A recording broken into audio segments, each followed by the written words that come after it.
Outstanding একটা series হচ্ছে 2005-এর অ্যাশেসের ঘটনা বা গল্পগুলো বারে বারে আসলে মনে পড়ছে, কারণ ওই অ্যাশেস সিরিজটা টেস্ট ক্রিকেটকে আরও একবার বাঁচিয়ে তুলেছিল বলা হচ্ছে।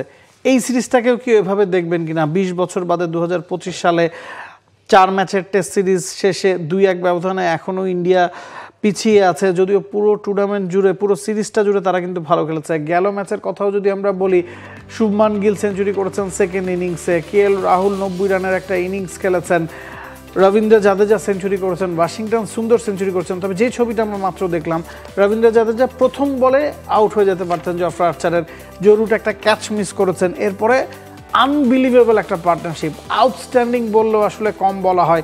শেষ বেলায় অনেক নাটক জমেছে, দুজনই 80-90-এর ঘরে ছিলেন, দুজনই সেঞ্চুরি করতে চাচ্ছিলেন। বেন স্টোকস তখন হাত মেলানোর চেষ্টা করেছেন, যে ম্যাচটাকে ড্র ঘোষণা করার চেষ্টা করেছিলেন। তখন আবার জাদেজা এবং ওয়াশিংটন সুন্দর দুজনই সেঞ্চুরি করতে চেয়েছেন। এ নিয়ে কথা কাটাকাটি হয়েছে যে তুমি কি হ্যারি ব্রুকের বলে সেঞ্চুরি করতে চাও কি না, বা আমি জো রুটকে দিয়ে বল করাচ্ছি। পুরো বিষয়টা আসলে কিভাবে দেখেন?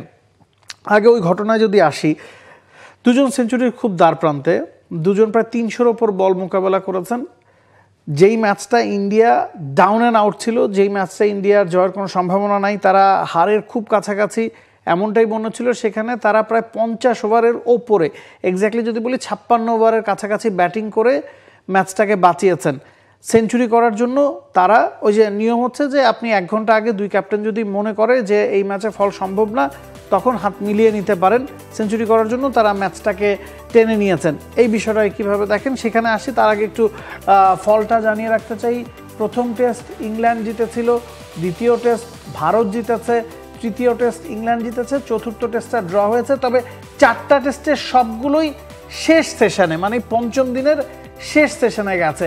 ওল্ড ট্রাফোর্ড টেস্টের কথা যদি আপনি বলেন, ম্যাচটা ড্র হয়েছে, প্রায় 143 ওভার ব্যাটিং করেছে ভারত থার্ড ইনিংসে।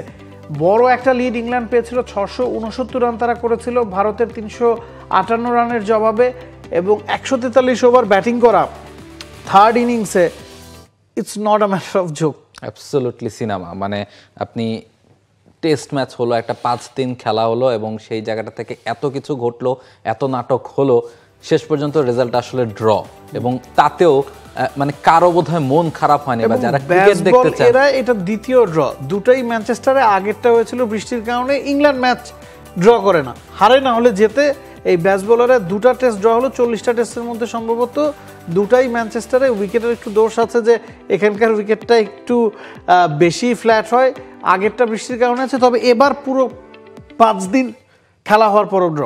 অ্যাবসলিউটলি। এবং এই জায়গাটাতে বড় কৃতিত্বটা তো দিতে হবে আসলে লাস্টে, যে পার্টনারশিপটা রবীন্দ্র জাদেজা এবং ওয়াশিংটন সুন্দর করেছেন, সেই পার্টনারশিপটায় আমরা একটু চোখ বোলাতে চাইবো। 334টা বল তারা দুজনে মিলে খেলেছেন। আপনি যেটা বলছিলেন যে শেষের এই 300 বলে 50 ওভার, অ্যাবসলিউটলি, আর 5 ওভার 30 বল, 5 ওভার 4 বল, মানে 55.4 ওভার তারা খেলেছেন, 4 ওভার ব্যাটিং করেছেন দুজনে মিলে। হ্যাঁ, এবং সেই জায়গাটাতে রবীন্দ্র জাদেজা, আপনি যেটা বলছেন যে দুজনেই আসলে সেঞ্চুরি করতে চেয়েছেন, শেষ মুহূর্তে এসে রবীন্দ্র জাদেজা 185 বল থেকে 107 রান করেছেন, আর ওয়াশিংটন সুন্দর 206 বল থেকে 101 রান করেছেন। দুজনেই মাঠ ছেড়েছেন যখন আসলে দলের ড্রটা নিশ্চিত করা গেছে, সেই সময় গিয়ে তারা মাঠটা ছেড়েছেন। মানে যখন চতুর্থ উইকেটের পতনটা হলো, খুব সম্ভবত 222 রানেই তো চতুর্থ উইকেটের পতনটা হলো, তখন কিন্তু আমরা বলছিলাম যে ইন্ডিয়া তো হেরে যাচ্ছে মনে হয়। আপনি জানেন যে Pant is not fit enough, তার মানে হচ্ছে লিটারালি তাদের 5 উইকেট আসলে চলে গেছে। পান্ত আসলেও তিনি হয়তো দৌড়াতে পারতেন না, যেহেতু তিনি ব্যথা পেয়েছেন। আগের দিন 0 রানে 2 উইকেট চলে গিয়েছিল। এরপরে আউটস্ট্যান্ডিং একটা পার্টনারশিপ গিল এবং রাহুলের ছিল। গিল সেঞ্চুরি করলেন, রাহুল 90 রানে আউট হয়ে গেলেন। তবে পঞ্চম দিনের সকালেই 2টা উইকেট কিন্তু তারা হারিয়েছে। কেএল রাহুলের পরে গিলকেও যখন তারা হারিয়েছে, এবং পান যদি ব্যাটিং করতে না আসতেন, লিটারালি দে আর 5 ডাউন।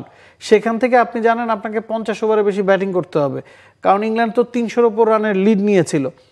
মানে ওখান থেকে ওই চিন্তা করাটাও তো আসলে অসামান্য, যে আপনি 50 ওভার ব্যাটিং করে দলকে বাঁচাচ্ছেন।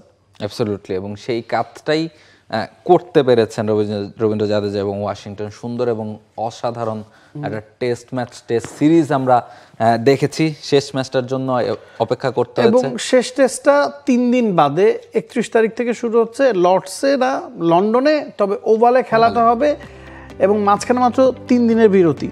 28, 29 এই 3 দিনের বিরতিতে বোলাররা কতটুকু আসলে দম ফেরত নিতে পারবেন, মানে নিজেদেরকে ইন্সপায়ার করতে পারবেন আরও একবার 5 দিনের একটা টেস্ট ম্যাচ খেলার জন্য, সে নিয়ে প্রশ্ন আছে। জফরা আর্চার, বুমরা তারা দুজনেই কি আসলে এই টেস্টটা খেলবেন কিনা তা নিয়ে একটা প্রশ্ন আছে। ইংল্যান্ড ইতিমধ্যেই নতুনভাবে স্কোয়াড ঘোষণা করেছে, যেখানে জেমি ওভারটনকে তারা আরও একবার দলে ফিরিয়েছে।